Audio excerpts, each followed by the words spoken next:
கர்ணா ஒன்றும் ப்ராப்ளம் இல்லைல்ல? யாரும் பார்த்துடலையே?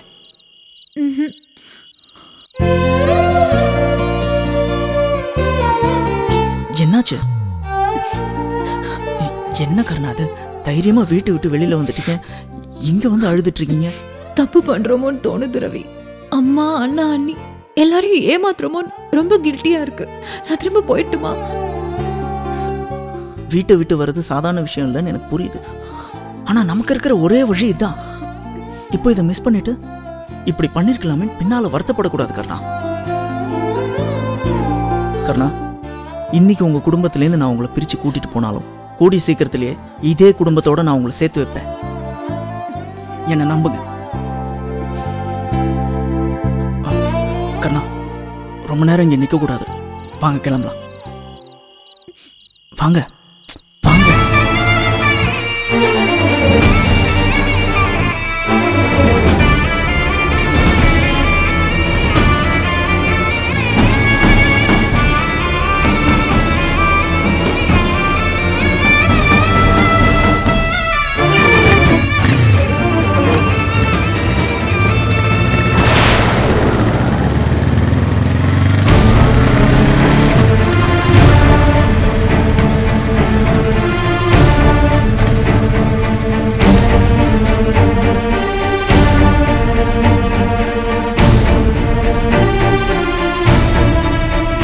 வாங்க.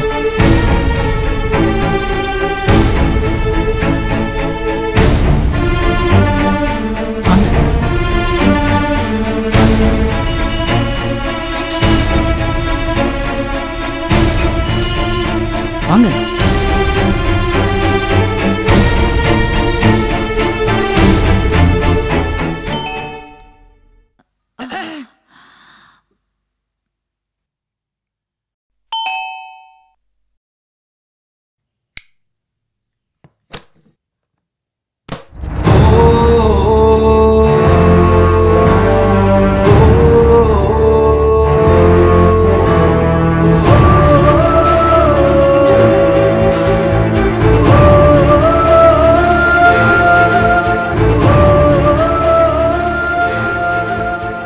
வாமா, உள்ள வா. வாமா, உள்ள வா.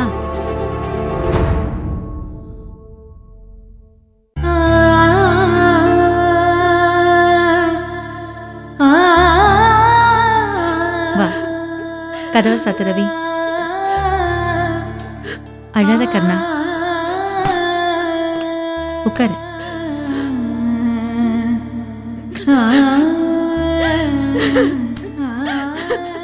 கர்ணா, என்னாச்சு? ரவி, விடுப்பா, அவ அழட்டும். அப்பதான் அவ மனசுல இருக்கிற பாரம் எல்லாம் குறையும்.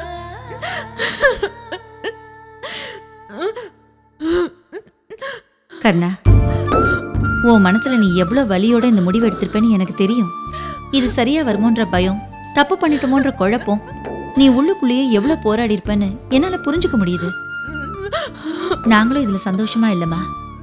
எங்களுக்கு சொந்த பந்தம்னு யாருமே கிடையாது. இந்த கல்யாணம் மூலமா புதுசா சொந்த பந்தம்லாம் நிறைய கிடைக்கும்னு நினைச்சோம். அதுக்கு இப்ப வாய்ப்பே இல்லாம போயிடுச்சு. இப்படி ஒரு சூழ்நிலை வந்ததை நினைச்சா எங்களுக்கே கஷ்டமா தான் இருக்கு. ஆனா இந்த வீட்டுக்குள்ள மருமகளா கொண்டு வரணும்னா இதை தவிர வேற வழியே இல்லையேம்மா. எல்லாமே எனக்கு புரியுதுமா, ஆனா என்னால ஏத்துக்க முடியல. இது வரைக்கும் ஒரு நாள் கூட எங்க அம்மாவை பிரிச்சு நான் இருந்ததே இல்ல. அம்மாவும் அப்படிதான், என்னை விட்டுட்டு எங்கேயும் போனதே இல்ல. கோவிலுக்கோ ஏதாவது விசேஷத்துக்கு போனா கூட அம்மா வேற யாரையும் எதிர்பார்க்க மாட்டாங்க, என்னதான் கூட்டிட்டு போவாங்க. எந்த சூழ்நிலையிலும் எந்த நிலைமையிலும் அம்மா தான் எனக்கு துணையா இருந்திருக்காங்க. எல்லாம் தெரிஞ்சிருந்தோம் நான் எப்படி அவங்கள விட்டு கிளம்பி வந்தேன்னு எனக்கு புரியலம்மா.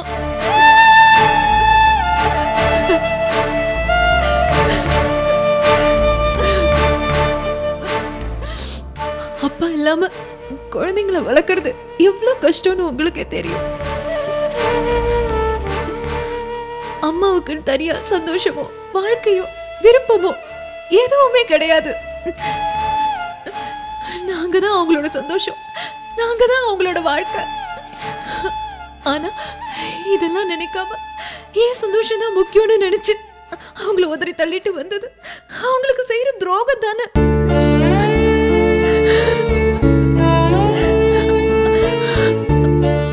எங்களுக்கு தெரிஞ்சவங்க வீட்டுல இந்த மாதிரி ஒரு பிரச்சனை நடந்தப்ப அம்மா அதை கேட்டு ரொம்ப மனசு கஷ்டப்பட்டாங்க. ஒரு பொண்ணால பெத்தவங்களை விட்டுட்டு எப்படி வீட்டை விட்டு ஓடி போக முடியுதுன்னு சொல்லி சொல்லி ரொம்ப வருத்தப்பட்டாங்க. இப்போ அவங்க பொண்ணை இப்படி பண்ணிட்டான்னு தெரிஞ்சா அது அம்மாவால தாங்கிக்கவே முடியாது. நான் இந்த மாதிரி பண்ணிருக்கவே கூடாது, அம்மாவை ஏமாத்திட்டு வந்திருக்கவே கூடாது. அழாதம்மா, உனக்குள்ள இந்த மாதிரி குழப்பம்லாம் இருக்கும்னு நான் எதிர்பார்த்ததுதான். எமோஷனல் ஆகாம கொஞ்சம் பிராக்டிக்கலா யோசிச்சு பாரு. தப்புன்னு தெரிஞ்சு நீ எதுக்கு இது செஞ்ச?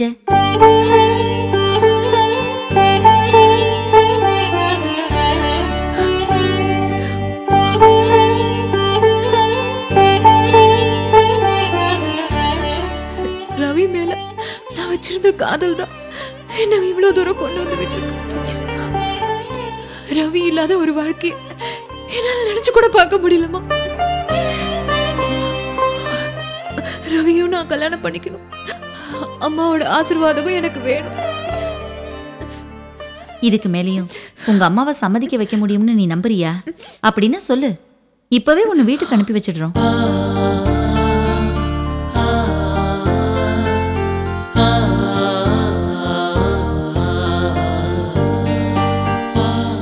இங்க பாருமா, நாங்க இந்த முடிவுக்கு உடனே வந்துடல. நாங்க முறைப்படி வந்து பொண்ணு கேட்டோம். உங்க வீட்லயும் உங்க அண்ணன் அண்ணி எல்லாம் உங்க அம்மா கிட்ட பேசி பார்த்தாங்க. ஆனா உங்க அம்மா மனசை மாத்திக்கவே தயாரா இல்லாதப்போ நாங்க என்னதான் பண்றது? அவங்க வேணான்னு சொன்னதோட நிறுத்தலையே, உனக்கு அடுத்த முகூர்த்தத்திலே கல்யாணம் பண்ணணுங்கிற வேகத்தோட இருக்காங்க. யாராவது ஒரு மாப்பிள்ளைய பார்த்து நிச்சயம் பண்ணிட்டாங்கன்னா நாங்க எதுவுமே பண்ண முடியாது. அதனால நான் தான் உன்னை இங்க கூட்டிட்டு வர சொன்னேன்.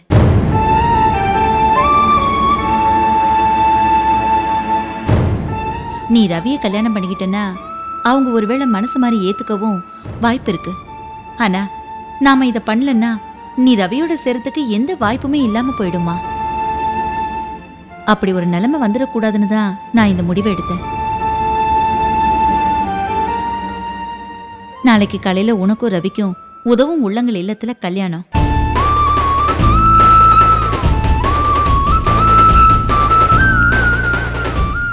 நான் எல்லா ஏற்பாடையும் பண்ணிட்டேன். அம்மாவுக்கு துரோகம் பண்ணிட்டோம், அவங்கள அவமானப்படுத்திட்டோம்னா அதே நினைச்சு ஃபீல் பண்ணிட்டு இருக்காத. உங்க காதலையும் உங்க முடிவுல நீங்க எந்த அளவுக்கு தெளிவா இருக்கீங்கன்றதையும் அவங்களுக்கு புரிய வைக்கிற முயற்சின்னு எடுத்துக்கணும்.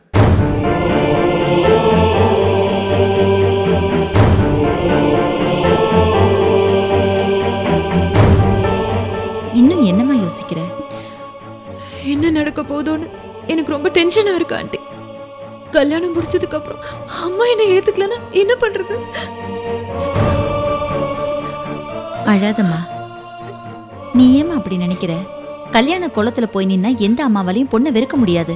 எல்லாமே நல்லபடியா முடியும்னு நீ முதல்ல நம்பு. மனசை போட்டு குழப்பிக்காம போய் படுமா. காலையில 4 மணிக்கெல்லாம் நம்ம கிளம்பணும். ரவி, அந்த கார்காரனுக்கு ஃபோன் பண்ணிட்டியா? காலையில கரெக்டா வந்துருவான்ல? எல்லாம் சொல்லிட்டேம்மா.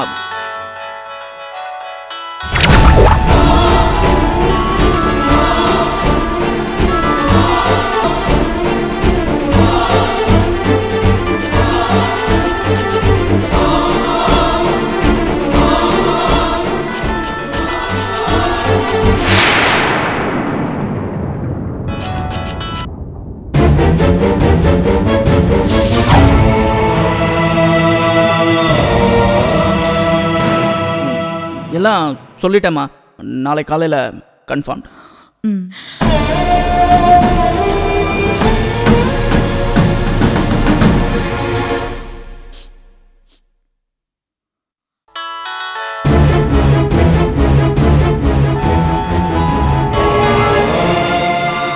யாருப்பா ஃபோன்ல?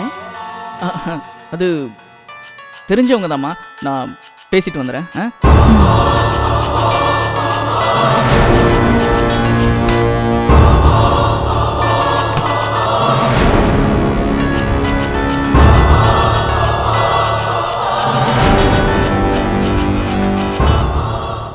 ஹலோ ரவி ரவி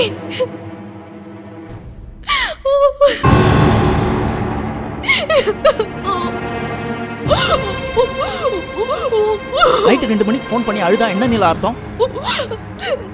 என்ன பிரச்சனை உங்களுக்கு? நான் தப்பு பண்ணிட்டேன் ரவி. என் அவசர புத்தியால என் வாழ்க்கையை நானே கெடுத்துக்கிட்டேன். நானும் உங்களை தான் மனசார காதலிச்சேன்.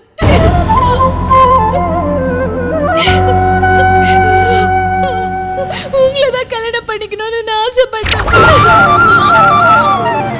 அதுக்காக தான் நான் உங்களையும் சுத்தி சுத்தி வந்துட்டு இருந்தேன். ஆனா கர்ணா ஒண்ணு எங்களும் அடிக்கடி ஒன்னா வெளியே போறத பார்த்து எனக்கு பொறாம வந்துடுச்சு. சர்வீஸ்க்காக நீங்க போறீங்கன்னு தெரிஞ்சாலும் என்னால அதை ஏத்துக்க முடியல. எனக்கு சொந்தமானவர் நீங்க யாரோ ஒருத்தி கூட சுத்துறீங்கன்னு கோவப்பட்டேன். அந்த கோவம் தான் என் கண்ணை மறைச்சிடுச்சு. நீங்க கர்ணாவை தான் லவ் பண்றீங்கன்னு தப்பா நினைச்சுக்கிட்டேன். அதனாலதான் உங்க லவ் புரிஞ்சுக்காம தூக்கி எறிஞ்சிட்டேன்.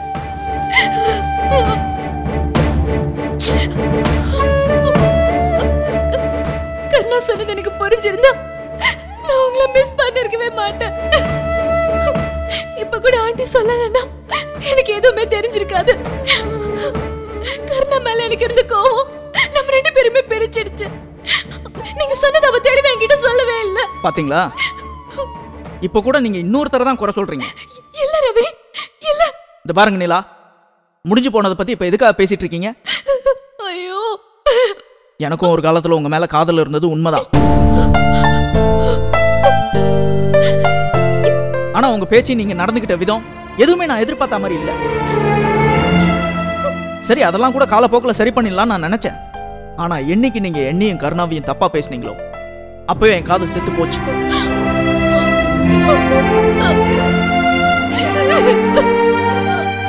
உங்களை மாதிரி ஒரு மோசமான பொண்ணை காதலிச்ச நினைச்சா எனக்கே அசிங்கமா இருக்கு. உங்களை கல்யாணம் பண்ணிக்கிட்டா கண்டிப்பா எந்த ஆம்பளையாலையும் நிம்மதியா இருக்க முடியாது. உங்க சந்தேகமும் அவசர புத்தியும் யாரையும் நிம்மதியா வாழ விடாது. ரவி, ரவி, சாரி ரவி. உங்களை மாதிரி பொண்ணுகிட்ட என்னால ஃப்ரெண்டா கூட பழக முடியாதுங்க. இனிமே தயவு செஞ்சு எனக்கு ஃபோன் பண்ணாதீங்க. நான் கருணாவை கல்யாணம் பண்ணிட்டு சந்தோஷமா இருக்கணும்னு நினைக்கிறேன்.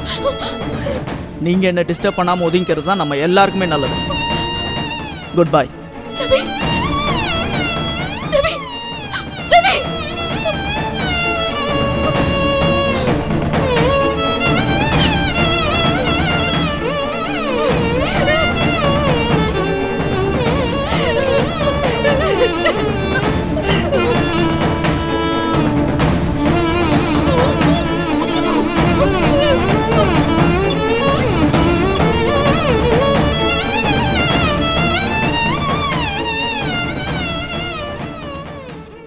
யாருப்பா ஃபோன் பண்ணது? கருணா எங்க? அவளை உள்ள படுக்க வச்சிட்டேன். நிலா ஃபோன் பண்ணிருந்தா. இந்த நேரத்துல அவ எதுக்காக பேசுறா?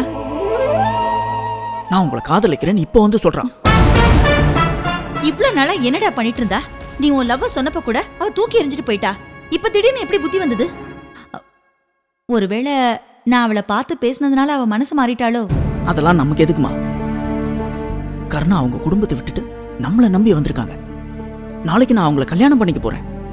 இந்த சமயத்துல இதை பத்தி பேச கூட எனக்கு பிடிக்கல.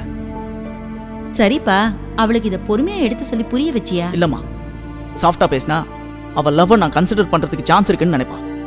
இனிமே அதை பத்தி யோசிக்கிறதுக்கு கூட சான்ஸ் இல்லைன்னு அவளுக்கு புரியணும். அதனால்தான் நான் வேணுட்டே ஆஷா பேசினேன். அவ என்ன கெட்டவன் நினைச்சா கூட பரவாயில்லம்மா, அவ என்னை வெறுத்து ஒதுக்கணும். அப்பதான் அவ லைஃப் சந்தோஷமா நிம்மதியா இருக்கும். இல்லைன்னா என்னை மிஸ் பண்ணிட்டேன்னு லைஃப் லாங் அவ ஃபீல் பண்ணிட்டே இருப்பா.